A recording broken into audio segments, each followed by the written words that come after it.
Hi hello నమస్తే దోస్తులు ఎట్లున్నారు మంచిగా ఉన్నారులే. నేను మీ కొత్త యూట్యూబర్ని. ఈరోజు హెల్దీ అయిన రెసిపీ మీ ముందుకు ఒకటి తీసుకొచ్చానండి.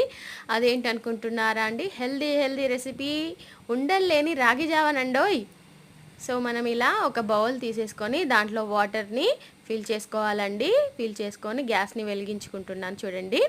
వెలిగించుకున్న తర్వాతకి ఈలోపు మనం రాగి పిండిని తీసుకుందామండి.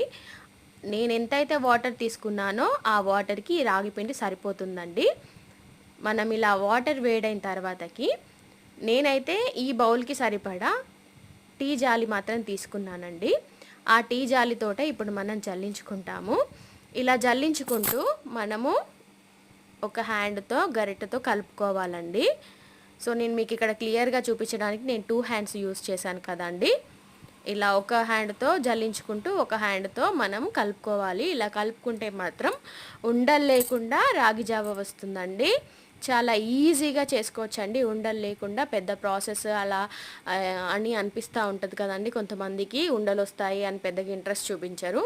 సో అలాంటి వాళ్ళకి ఈ టిప్ అయితే యూజ్ అవుతుందని అనుకుంటున్నానండి.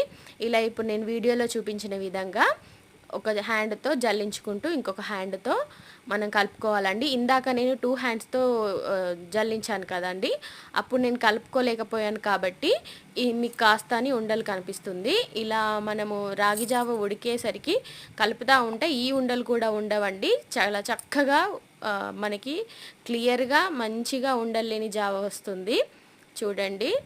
ఇలా మనము కలుపుకున్న తర్వాతకి రాగి జావ ఉడికిపోతుందండి 10 నిమిషాలలో. ఇలా మనం గ్లాస్లో సర్వ్ చేసేసుకోవాలి అంతే. చాలా ఈజీగా ఉందనుకుంటున్నారు కదండి. మీకు నచ్చిందనే అనుకుంటున్నాను నేనైతే. ఇక్కడ ఒక ఫన్నీ ఇన్సిడెంట్ జరిగిందండి. నాకు నార్మల్గా ఓన్లీ రాగి జావ తాగడం అంటే అంత ఇంట్రెస్ట్ అనిపించదండి. సో నేనైతే ఒక లెమన్ యూస్ చేసుకుంటాను. అది వేస్తుంటే అందులో పడిపోయింది చూసారు కదా అండి. సో మీకు ఇది నచ్చిందని అనుకుంటున్నాను. లైక్ చేయండి, సబ్స్క్రైబ్ చేసుకోండి, షేర్ చేయండి.